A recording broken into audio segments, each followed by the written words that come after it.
அனைவருக்கும் வணக்கம். இந்த பகுதியில் 12ஆம் வகுப்பு முடித்த பிறகு உங்கள் எதிர்காலத்திற்கு சரியான பாதையை தேர்ந்தெடுப்பது எப்படி என்பது குறித்த வழிகாட்டுதல்களை பார்க்கப் போகிறோம். எதிர்காலத்தை திட்டமிடுவது மிகவும் அவசியம். ஏனெனில் அது நம் வாழ்க்கைக்கு ஒரு சரியான திசையை காட்டுகிறது.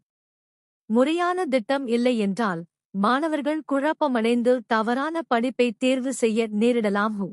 12ஆம் வகுப்பு முடித்த மாணவர்கள் பொதுவாக அறிவியல், வணிகவியல், கலை அல்லது தொழிற்கல்வி ஆகிய பிரிவுகளில் ஏதேனும் ஒன்றைச் சார்ந்திருப்பார்கள்.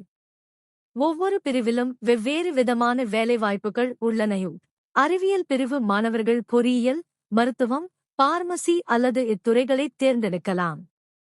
பொறியியல் படிக்க விரும்புபவர்கள் அண்ணா பல்கலைக்கழகம் அல்லது ஐஐடி போன்ற சிறந்த கல்வி நிறுவனங்களை நோக்கமாக கொள்ளலாம்.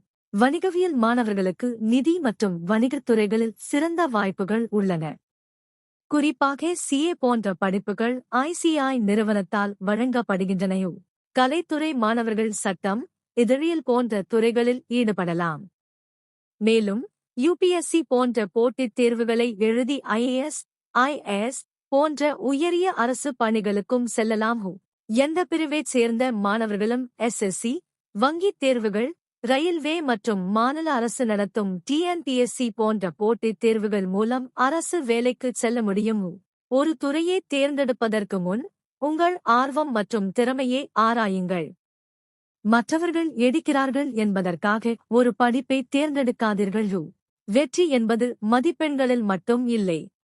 மற்றவர்களுடன் பழகும் விதம், தொழில்நுட்பத்திறன் மற்றும் எதையும் எதிர்கொள்ளும் தன்னம்பிக்கை ஆகியவை மிகவும் அவசியம். நினைவில் கொள்ளுங்கள் மாணவிகளே, உங்கள் பின்னணி எதுவாக இருந்தாலும் உங்கள் உழைப்பால் எதையும் சாதிக்க முடியும்.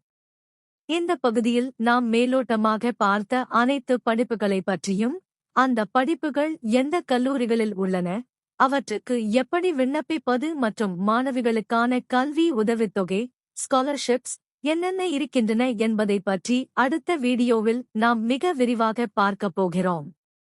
எனவே தொடர்ந்து இணைந்திருங்கள். உங்கள் கனவு நனவாக எங்களது வாழ்த்துகள். நன்றி.